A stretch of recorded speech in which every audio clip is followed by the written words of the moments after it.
People need to really go into their hearts. They need to use their heart and their intelligence to discern what resonates, and then they make their own decision.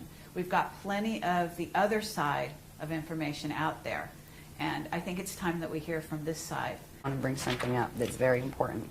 As far as telling the difference between some of the teachings too, this in general is just showing basic Stargate structure, like how they work. When you have the core gates we saw before, these are what happen when you have those other flows that happen, the lotus petal flows. When you have a Stargate area, you have two vortices of energy, one electrical, one magnetic, and when they activate in the center, they come together, and one goes down, one goes up, and they form what's called a Biveka Merkaba field. All right, and that Merkaba field is, well, what does it mean? Moving light body, Merkaba, right? The Merkaba field is the field that actually, if it's around you, if it's a natural one that occurs around you, it's also occurring within you, and that is what allows your atoms to bond with their antiparticle and transmute and transfigure so they can go through gates. So this is basic Stargate structure as far as the Amente gates were structured on this structure and those kind of things. There's more to that. There's the Merkaba part. All right, there's the two vortices, right? And this is when they come together to form a Merkaba field. Now, this is the Merkaba field that's just done with vortices. These get more specific where they have fins, where they're actually like three-sided pyramids that move through each other.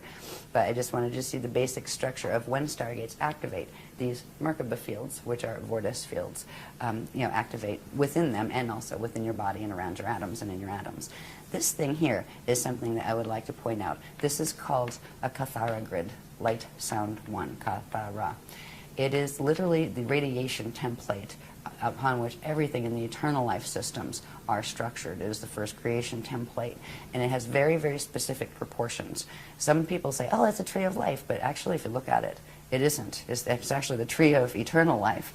When you see something that is different than this, say it has maybe 10 of these centers instead of 12, right? This has 12. Or maybe it's longer and skinnier, or it doesn't have the lines in the same way. What that is a twisted radiation creation template. And it's passed off as a tree of life. In certain teachings, it's actually the tree of artificial life. It goes with what's called the Death Star, Atlantean Merkaba mechanics, the Metatronic mechanics.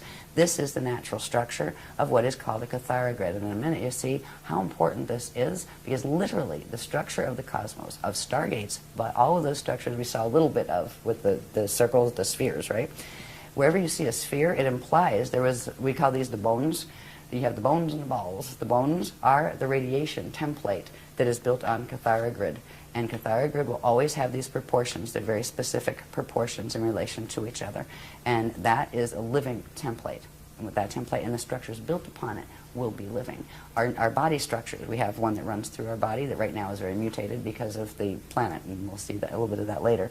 But we are moving to reactivate the natural imprint. So the Kathara Grid I wanted you to see because it will help you understand the maps. You're going to understand Stargates and wonder where, okay, if I ascend, where am I going? If you're going to leave, where are you going? Do you even have a clue as to what the choices are? They've shown us where these maps go. This is the beginning of understanding maps.